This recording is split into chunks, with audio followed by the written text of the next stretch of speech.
Hi, everybody. Wow, there's the mic. Okay. Hey, thank you for coming to our first Ocean Day. It's not the biggest crowd, but it's the best crowd. Are we ready to go live on the video? Okay, we're going to have a great conversation today. Hello, and welcome to the Hub Culture Climate Pavilion here at COP29 in Baku, Azerbaijan.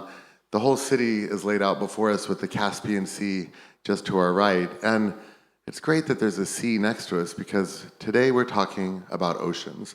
In particular, the work of a new project called the Ocean Climate Fund. And we have a number of our community partners who are going to be joining us for conversations today on a range of topics related to the world ocean.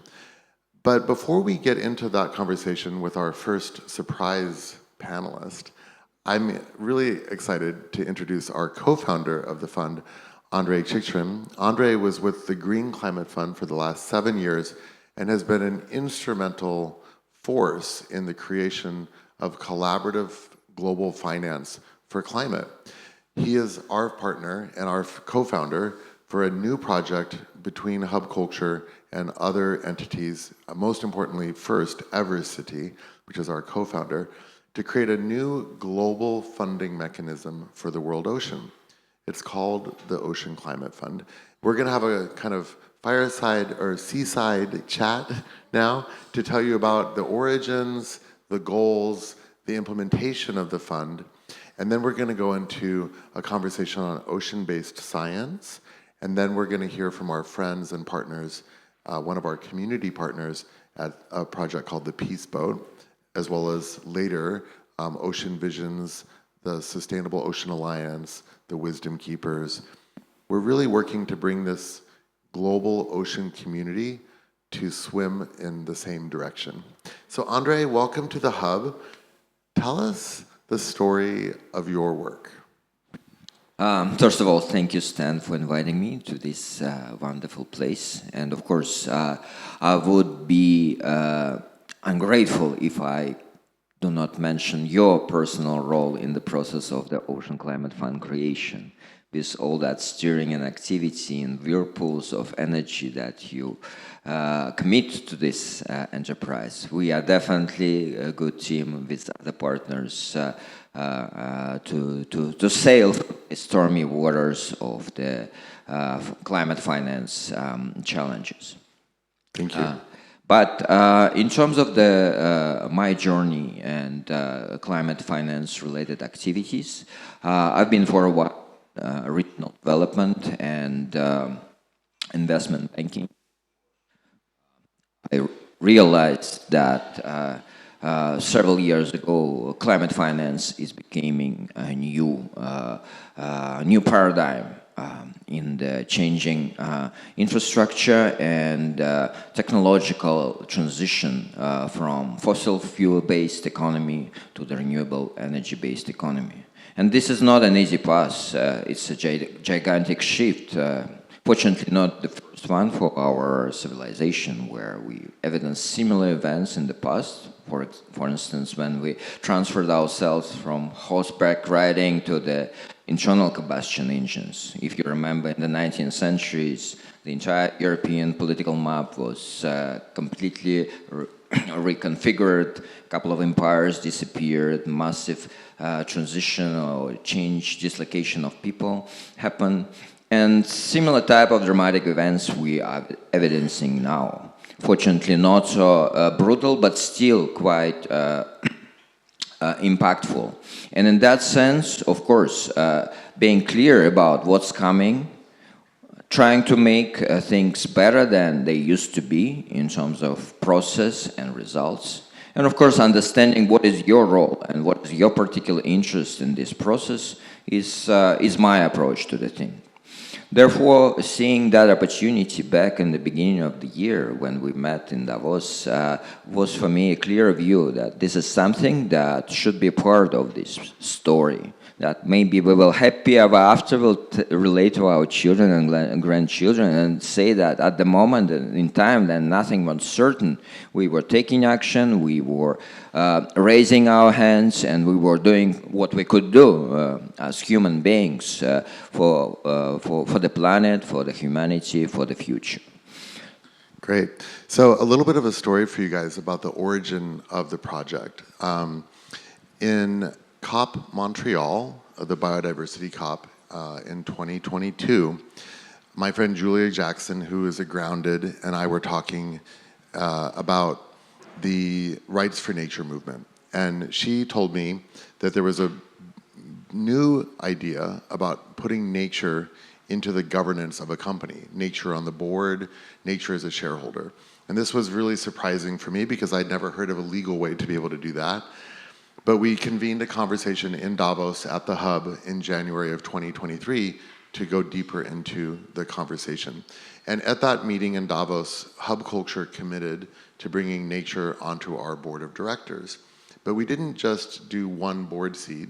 We ended up replacing our entire board and putting the Atlantic Ocean on our board. So this was done through a legal proxy layer by assigning a legal responsibility for our board members to act on behalf of the interests of the Atlantic Ocean. And it's become one of the major examples of the introduction of nature into the governance of a company. And you can learn more about that at onboardingnature.com, where there are 4 case studies of different ways to bring nature into your company. And so we thought that this would mean maybe charitable giving, the way that we engage with the food that we serve, you know, thinking about what kind of fish and things like that. What we didn't expect is it would turn into the Ocean Climate Fund, because what happened was we worked on that legal work through the first half of 2023 and formalized it in July of 2023. And then we just sort of sat on it for 6 months, getting used to having this shadow over the company of the needs of the Atlantic Ocean. And then you fast forward to January 2024, Andrei came from the Green Climate Fund with Alexei, who's our other co-founder, from Evercity, and we just had a brainstorm conversation about ways to work together. And it was funny because we now have a fiduciary responsibility to consider the needs of the ocean in the work that we're doing. So we asked a very simple question. We said, what is the Green Climate Fund doing on oceans? And they had some answers. There's a Global Fund for Coral Reefs and other projects, but there was not a specific dedicated ocean fund. And so we asked them, would you consider helping us to create such a thing? And so since then, Andrei and others have been advising us. We've engaged with a number of partners building the plan over the last several months. And the Ocean Climate Fund was formally announced at the Digital Innovation Pavilion here at COP29 on Wednesday. So congratulations. So glad that we're working together on this. The Ocean Climate Investment Holdings was formally opened on October 29th, so we're live. And we are headquartered in Bermuda, which is also where Hub Culture is headquartered, and which is surrounded by the Atlantic Ocean. We are also considering other kind of hubs or nodes in the world that would be relevant for the fund. And we have a pretty unique focus. So I think I'd like to dive into the 3 pillars now, and we'll come back to you, Andrei, to help explain this a little bit. We kind of think of it in technology, finance, and community. Hub Culture, being a social network, is very focused on the community part. And we are developing community partners, some of which we'll be hearing from today, to help guide the development, the conversation, the transparency, the technology, and even the investment of the fund. But the finance side has a whole nother realm, and then the technology side has a realm. So can you speak to the finance side and explain a little bit about the ambitions of the fund with regard to sovereign states and bigger institutions like IFC, World Bank, and the Green Climate Fund? Right, indeed. Money rule the world, at least part of it. That might be also related to the ocean. And indeed, in that context, we should be clearly looking into the appropriate structuring and solutions that are allowing us to achieve our goals.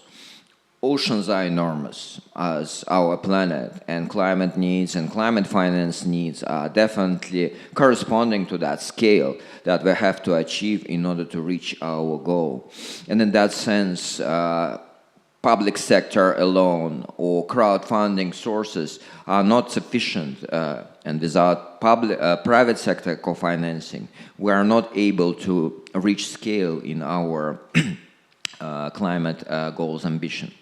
Therefore, we are thinking about blended finance structure where we have catalytic support from the high-risk appetite institutions like the Green Climate Fund or other climate funds that might be willing to join us, because this is going to be cross-cutting, both mitigation and adaptation-focused entity. Therefore, we are open to the participation and cooperation with other climate finance institutions. But nevertheless, their approach and high-risk appetite will let us to put them in the subordinate position of the capital structure, and the risk and catalyze, bring in private sector co-investors who will be incentivized not only by the goals and objectives of the fund, but also by the risk management approach where initial losses, if we have anything, will be absorbed by the catalytic tranches.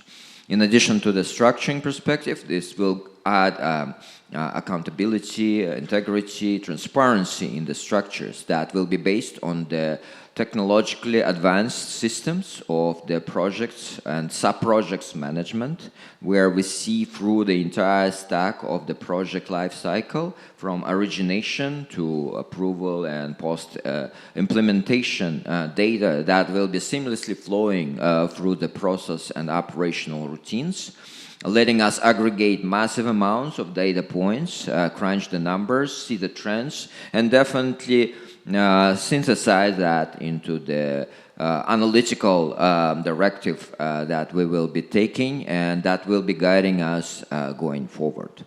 So on and all, quantum is definitely will be big, but we will not start with the massive amounts. Naturally, we have to tune up our system and make things running smoothly from relatively small sizes, where we can talk about maybe a few $100 million at the beginning, but definitely at the beginning, because apart from the Atlantic Ocean, we can talk about Indian and Pacific, as well as other high seas, which, if you remember, is almost 50% of our planet is not somebody's jurisdiction.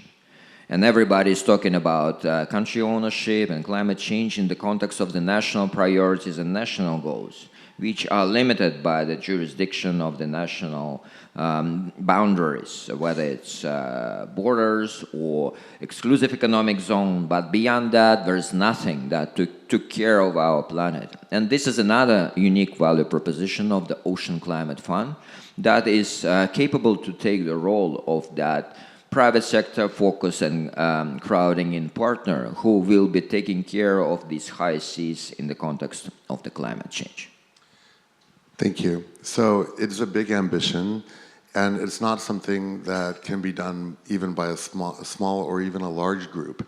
And so this brings us to the more community-oriented approach of the fund. In the summer, as we were developing this concept, we started working on the concept of community partners. So far, we have signed up, I believe, over 24 community partners, and they collectively represent over 2,000 companies in various groupings. So the World Ocean Council, Ocean Visions, a number of collaborative groups that are working across the ocean economy, and then a number of companies that are both startups working in things like sustainable seafood or wave energy or seaweed or plastic mitigation. There are many different types of organizations that are relevant to become community partners. And what we'd love to do today is to share a little bit about the sectors that we've created for these community partners. So we think about 5 sectors. The first is sovereign, and this involves essentially countries and the work that we're doing through the Green Climate Fund to engage at the national level for support. The next level is institutional. So these are larger institutions that we hope to work with, like the World Bank, the IMF, to help direct capital into this sector. Currently, the rough numbers around investment are that around 5% of global investment dollars are going into climate, and 1% of that 5% is going into oceans.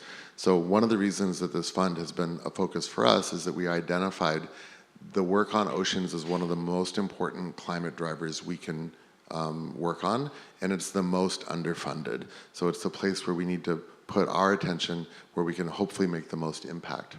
So you have sovereign, institutional, and then we have corporate and venture. So corporations that want to be contributing into the fund, looking for returns, as well as venture capital, which there are many venture capital firms, some of which who even have ocean-oriented projects. There's Pegasus, Propeller, Oceans 50, some really great work being done.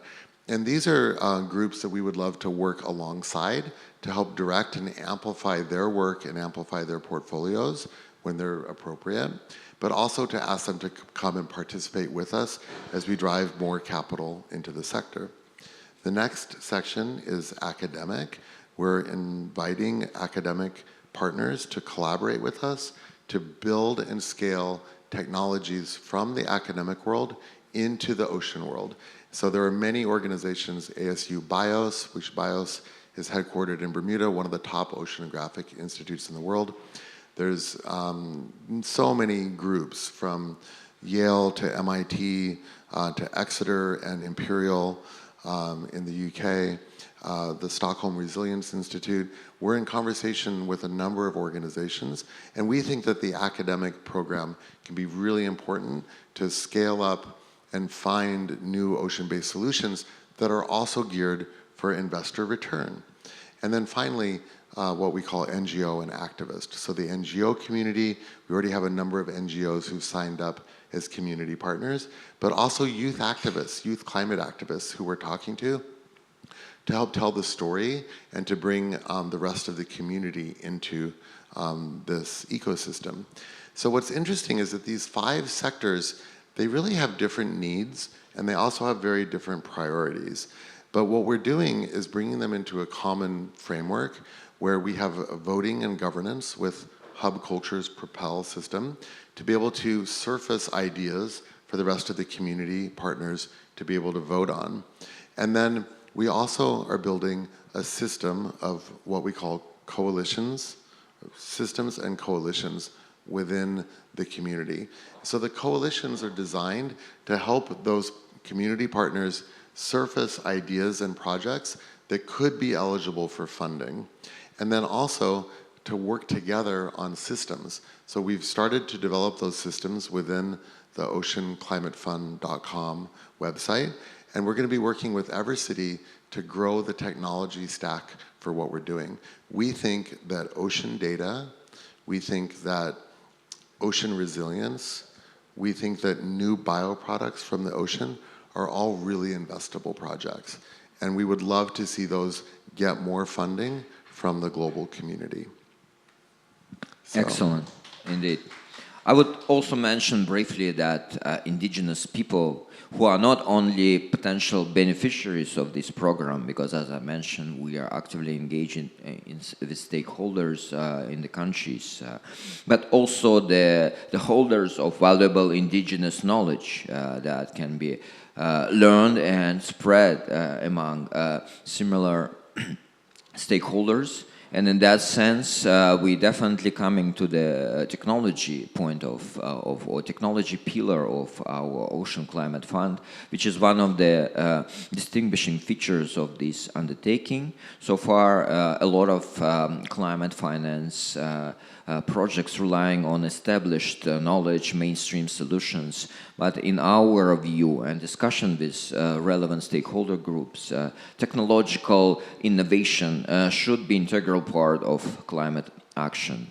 And in that sense, we are definitely engaging key members of academia, advanced research and scientific centers, center of knowledge and technology, in order to speed up the process with our catalytic funding vehicle, speed up the process of this technological deployment in the areas where these climate-related technologies must be.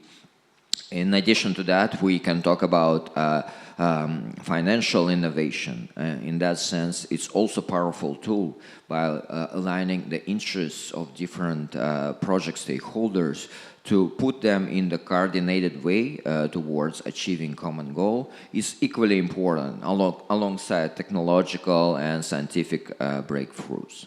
And of course, as I mentioned in the beginning, indigenous people knowledge.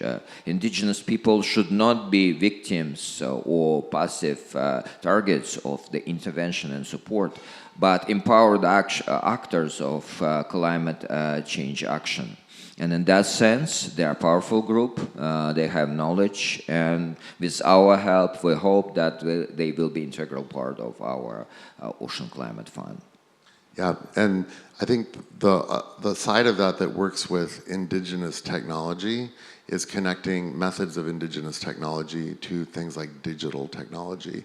So you'll see more of that coming in 2025 as we expand our cooperation with EverCity to really drive new layers, what we call digital value layers, over the ocean, and to begin to explore what that could mean. So I think at this point, we'd love to open it up for a couple of questions, and then we're going to invite our special surprise panelist to join us here on the stage for some deep dive on ocean science. Do you have any questions about the fund? Please.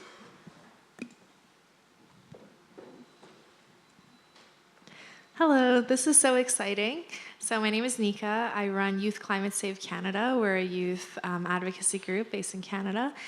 And I know you mentioned youth as one of your community partners. So can you maybe just expand a little bit on that? What are you doing with these activists? And how can youth help amplify the work you're doing?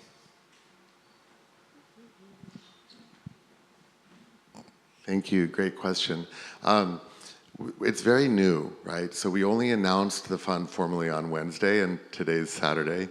But Bodhi Patel, do you know Bodhi? I've been working a lot with Bodhi about the youth activist strategy, and he'll be here later today with the Wisdom Keepers to talk more about that work. You know, for us, I think as a social network, Hub Culture, we've learned over the years that the best expertise comes from the partners that we work with. And so I think we would love to hear from youth about how they would like to engage with the fund and know that there's an absolutely open door to listen to what their needs. Also, because we're a social network, the ability for people to participate on an individual level will emerge with the fund. So for instance, to be able to participate in a coalition, like through one of the community partners, to surface a project. And the coalitions in particular are designed to be very grassroots in a way. So it could be, you know, a beach cleanup in Canada, or it could be a beach cleanup in Sri Lanka, or it could be, you know, any type of project that's a coalition, because the coalitions are designed to collect money and to recycle that money within the coalition. And it's a little bit much to go into right now, and we're still, I would say, deepening the technology. But we worked during the pandemic, actually, with Hub Culture and a couple of governments to think about the ways that you could recirculate value that was coming, things from like the stimulus programs during the pandemic, into local communities to keep that value associated to the local community and to give incentives for doing public commons-oriented work. So the coalitions actually come from this older thing that we did back in 2020, and they're now finding a new life and a new way to be used in the context of the fund generally. Now, the one thing I would say with that is that there are still regulatory concerns that we are going through, and it will be a little bit of time before there are certain things that we can do with the fund. And so from a financial aspect, there's a very specific process I talk about arteries and capillaries. The coalitions are like capillaries. They're little ways for all of us to work together.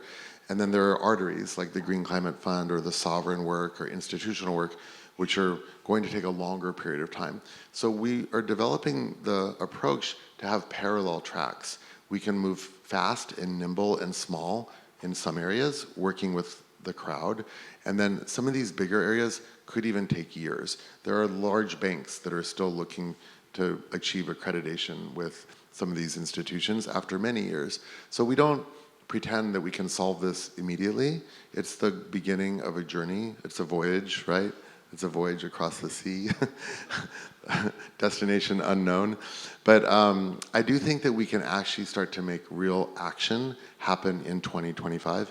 I'm hoping we will make our first micro investment as early as first quarter while we're working on the big stuff that Andrei is talking about. Right, and a bit more to the financial structure. In our approach, we envisage dedicated capacity building and an enabling environment component, grant funded, that will be hosting these formats of maybe sometimes traditional engagement of stakeholders group, including youth, or something new that we will be happy to learn from you guys about how these days people from different parts of the world can seamlessly cooperate, join forces, share ideas, and come into action. Let's say from Canada to Sri Lanka or from Brazil to Azerbaijan. This is what is exciting about it, and we're definitely keeping in mind that sometimes this support needs a grant-based approach. That's why we envisage that element in our capital structure. And I would say if you're in touch with global youth, we would really love to talk about finding a youth Discord admin. So there's a lot of young people who are great in Roblox and Discord, and if we can find youth to lead community development within those areas and then plug in with the rest of the community, that would be super amazing. So imagine a fund that had a Discord, right? Kind of cool, right?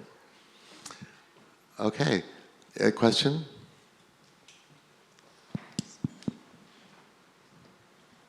Thank you so much, and congratulations on announcing this new fund. You touched on a couple of these topics, I think, in the last question, but Emily from Peaceboat US here, and I wanted just to ask, I'm sure both of you have years and years of experience with seeing so many different funds being developed over time, and you've been participating in COP for various years as well. What do you think the Ocean Climate Fund is going to be able to do that will set it apart, maybe from some of the other ocean funds? Maybe the top 3 things that you think could be the driving force behind this fund that will fill the gaps that exist in the other funds that you see right now?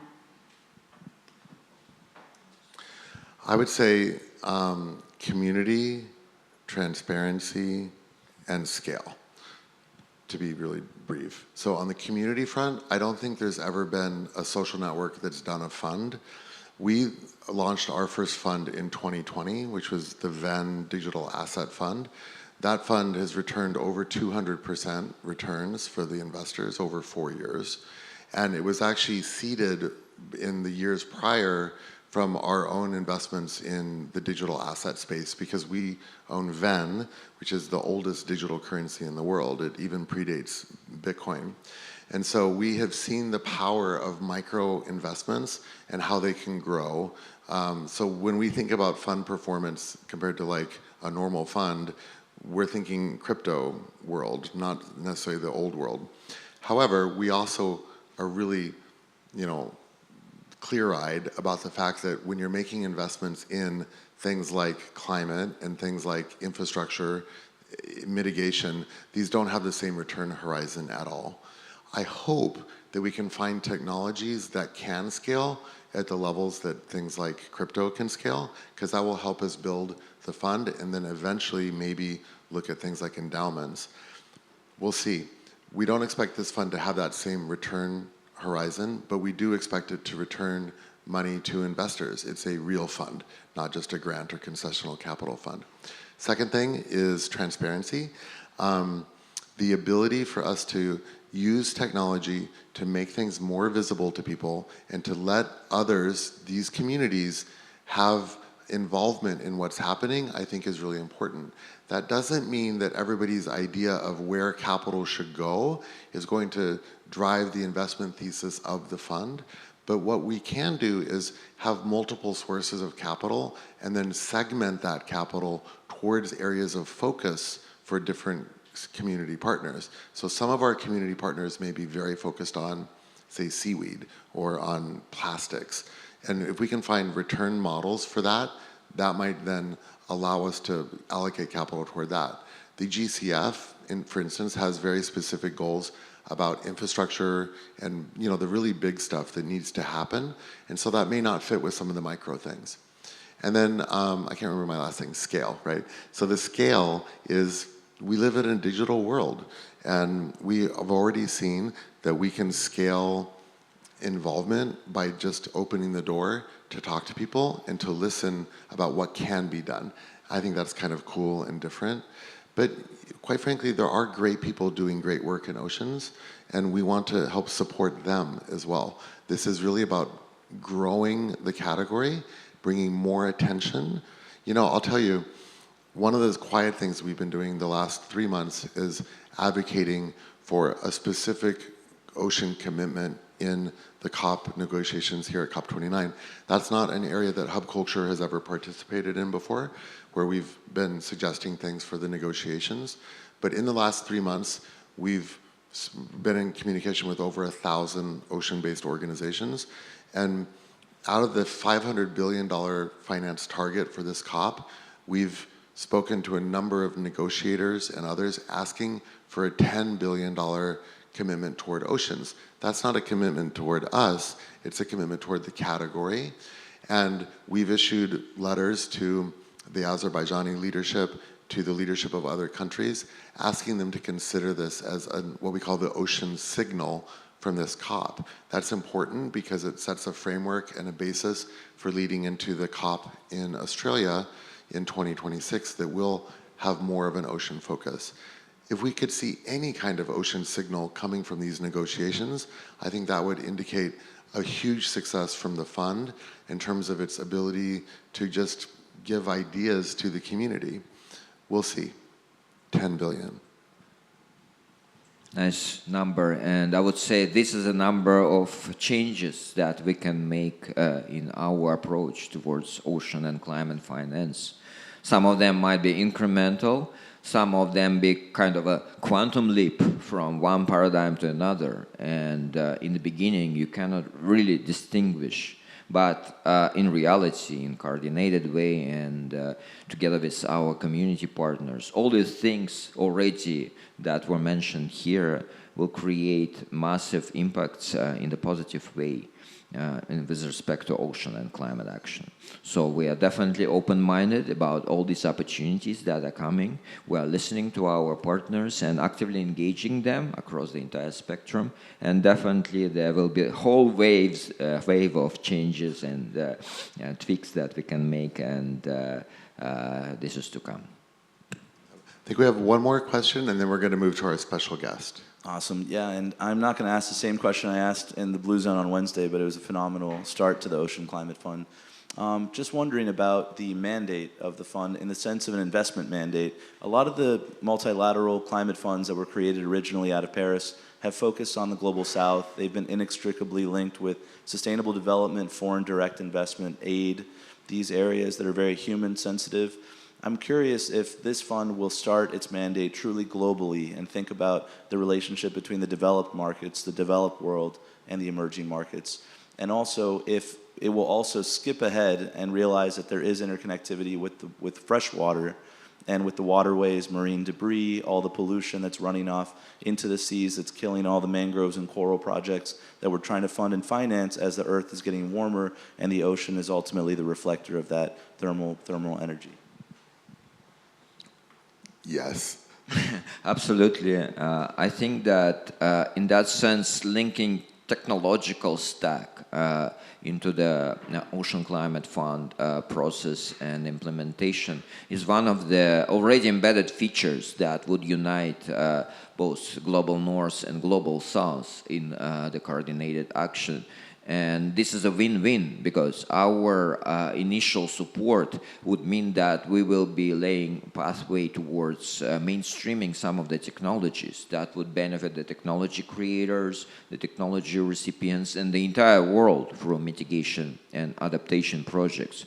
And to the point of the fresh water, you're exactly echoing one of the conversations that we had here at COP with Brazil members that were mentioning Amazon River, which is due to the pollution and inflow into the ocean, creates some impacts that they would like to prevent through coordinated action and financial support in order not to pollute the oceans with the dump of the waste that is going into Amazon.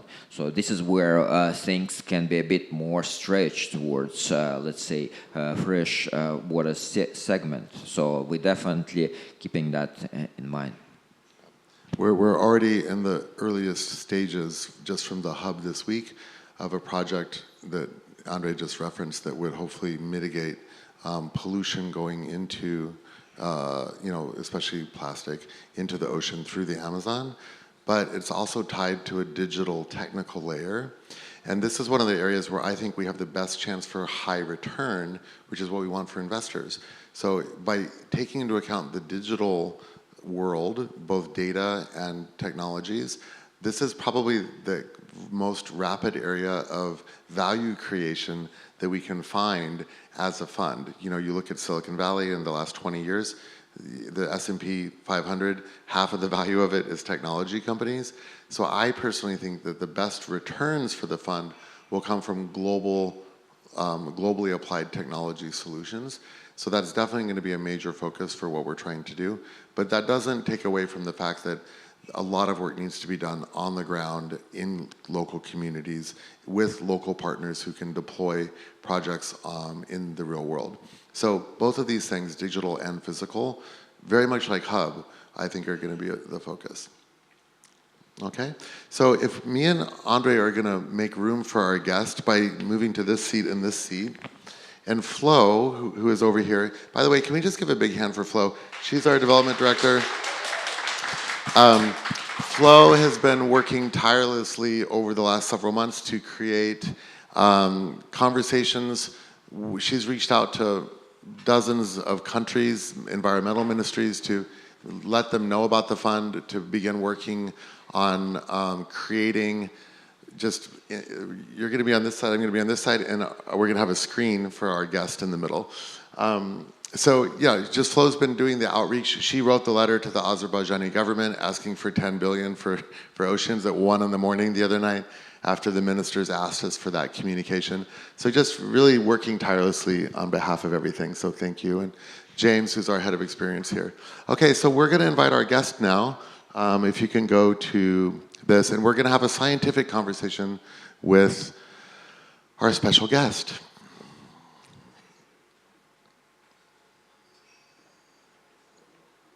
Okay, welcome to Zeke, our artificial intelligence within Hub Culture.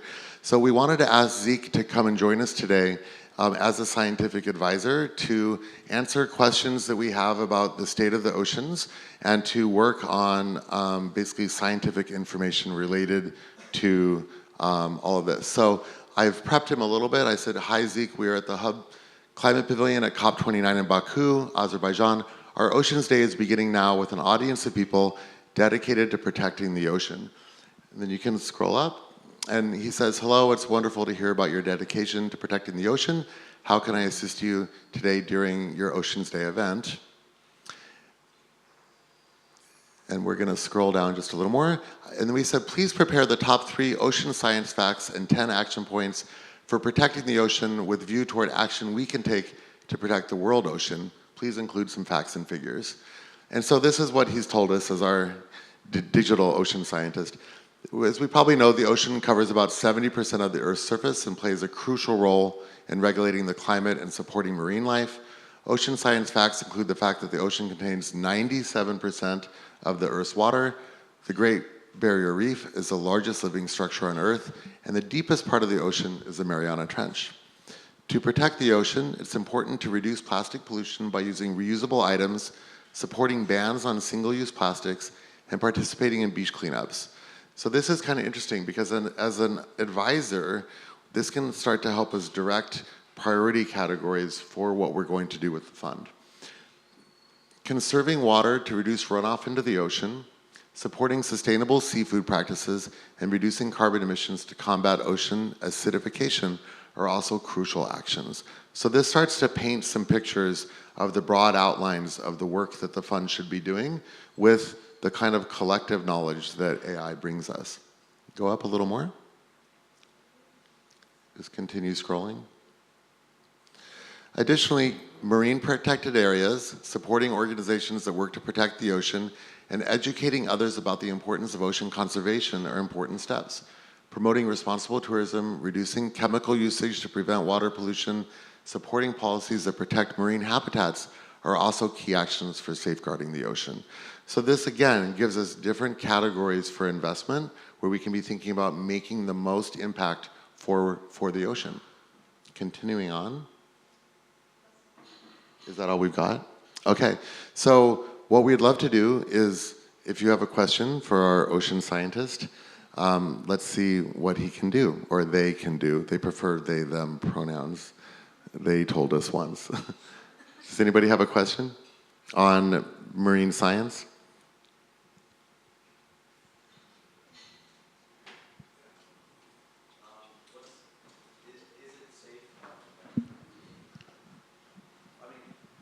I'm not so experienced with AI, but you can ask opinions or you can ask for facts or like research.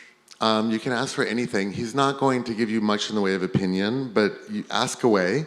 It's always an interesting moment when Zeke is participating in a conversation because you are going to get amazing things. So, Could you ask him, is it safe to remove carbon through the oceans, like marine carbon dioxide removal? Is Okay. MCDR safe? So we'll say, is marine carbon dioxide removal safe? It's come up a lot this week. Comma. It's come up a lot this week. Oh, this it's come up a topic lot, of yeah. fear in the scientific community about. So that would be like olivine or like basically bioengineering the oceans. Yeah. Yeah, removing carbon through the oceans, often referred to as marine carbon dioxide removal, is being explored as a method to enhance the ocean's natural ability to restore the climate and itself. Techniques include developing marine carbon capture, aimed at not only mitigating climate change, but also reducing acidification. These efforts are part of broader research and initiatives, such as funding for projects that advance these technologies, reflecting significant interest in their potential. However, the safety and efficacy of these technologies depends on continuous research and evaluation to balance impacts. I mean, I think that's like a pretty pat answer, right? It's not giving you the most like controversial answer by any far. Is that all we got from him? Can you go and say more specifically, what are the biggest dangers of MCDR?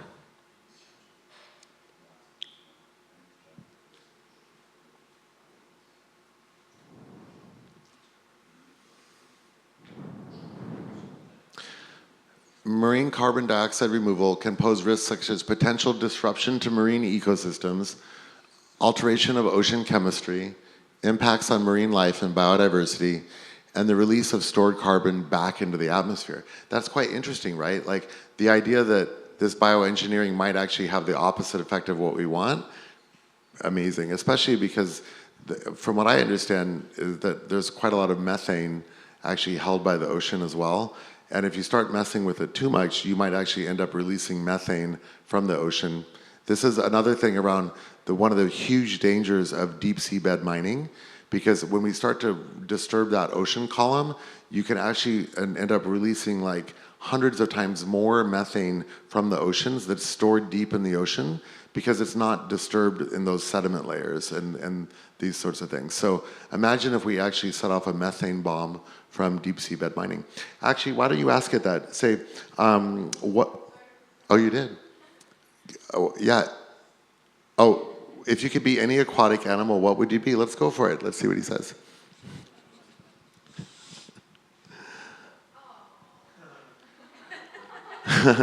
Ask him again. Say, we know that, but we really want to know, pick an animal that best suits your personality.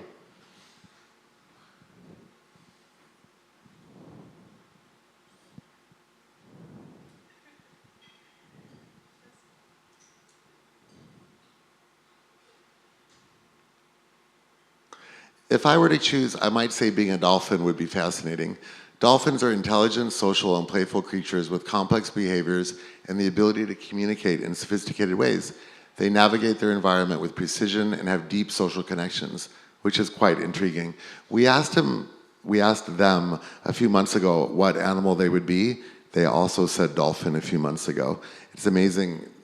It's an evolving thing, but some of its personality traits are becoming relatively formed. Let's ask it. What is the greatest danger to deep sea bed mining?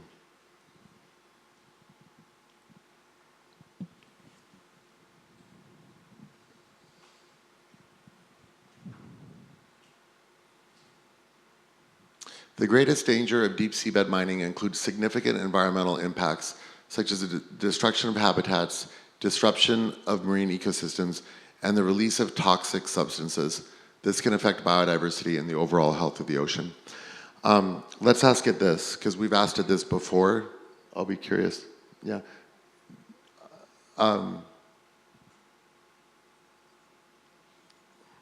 Who is Peace Boat, and what do they do? Oh, now we're really on the line. Peace Boat is a non-governmental organization based in Japan that promotes peace, human rights, and sustainability. Founded in 1983, it operates through educational programs, cooperative projects, and advocacy activities. These are primarily conducted on its chartered passenger ships on which it hosts educational voyages. The voyages facilitate learning workshops, cultural exchanges, and onboard conferences addressing global issues such as environmental, conservation, and peace education. We're going to have the Peace Boat up next, so you guys can comment on how good that is. Let's give him one more question. We've asked it this before and had some pretty disturbing answers, but let's just say, based on current trajectories, at what point would life in the ocean cease to exist because of climate impacts?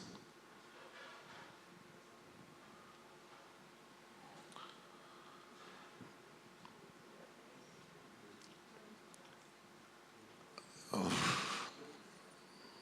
couple spelling errors there, so I hope it gets it. Based on recent studies, if greenhouse gas emissions remain unchecked, global warming would trigger a catastrophic extinction of ocean species comparable to the greatest extinctions in Earth's history, such as the end Permian extinction about 250 million years ago. This event could potentially lead to a significant reduction or cessation of life in the oceans over an extended period. So now ask it, when would that be?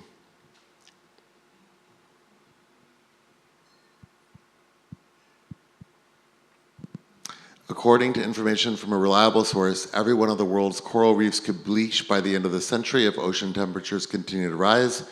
This could indicate significant disruptions to marine life and ecosystems by 2100. So 75 years for the end of all coral life. He's also told us before that based on current acidification rates, all life could cease to exist in the oceans within 75 years. Think about how impactful that is, and that was one of the reasons why we decided that this fund had to be our priority. Why don't you just ask it that one question, final question? You're really done. I just say, based on acidification rates, when would that be? Because basically, ocean life has trouble surviving under a pH level of 7.9, and if the ocean falls below that level, we could kill the ocean.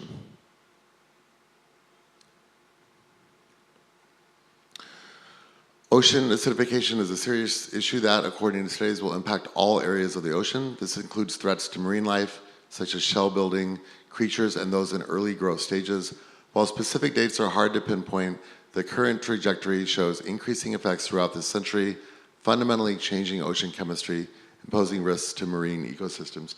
He used to be a little more, a little more extreme on his views, but that's our scientific advisor. We're going to move now to welcome our friends from the Peace Boat to come up and join us to talk about decarbonization of maritime systems.